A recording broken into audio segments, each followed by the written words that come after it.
आज आम्ही चाललो होतो साईबाबाला चरवलीला. खूप दिवस झाले म्हणून कुठे बाहेर फिरायला घेऊन गेलो नव्हतो, म्हणून म्हणलं चला बाहेर कुठेतरी फिरून येऊ. जाताना नवसाच्या गणपतीचं मंदिर लागतं. याआधी आम्ही खूप वेळा आलेलो, पण मनूला पहिल्यांदाच घेऊन आलो होतो. त्या शेजारी वाघजाई देवीचं मंदिर आहे, तिथलं पण दर्शन घेतलं. गणपतीचं दर्शन घेतलं. तिथे प्रसाद दिला होता. ह्या दोघांचं खायचं काम चाललं होतं.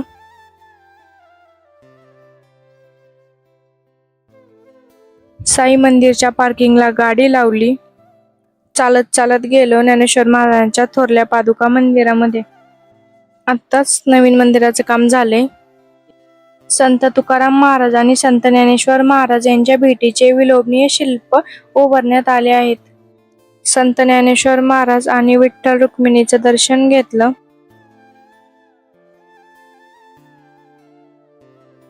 नंतर गार्डन मध्ये गेलो. गार्डन मध्ये खूप गर्दी होती आज शनिवार असल्यामुळे. मनूला म्हणलं तुझे फोटो काढते, पाऊट कर. तर असे पोज देत फोटो काढत होती. एक एक नखरे चालले होते तिचे. गार्डन मध्ये प्रत्येक भिंतीवर वेगवेगळ्या प्रकारचे शिल्प कोरलेले आहेत. अंधार पडायला लागला होता, त्यामुळे चाललो होतो साईबाबा मंदिरात. आम्ही ज्या ज्या वेळेस गेलो त्यावेळी मंदिराचं काही ना काही काम चालूच असते प्रत्येक वेळेस. त्यामुळे समजतच नाही की कुठून जायचं.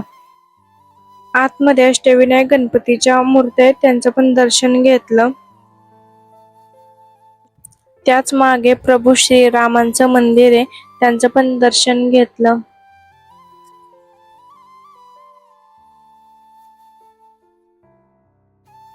साईबाबांचं दर्शन घेतलं आणि मग निघालो घरी. तर मग बाय, भेटूया नेक्स्ट ब्लॉग मध्ये.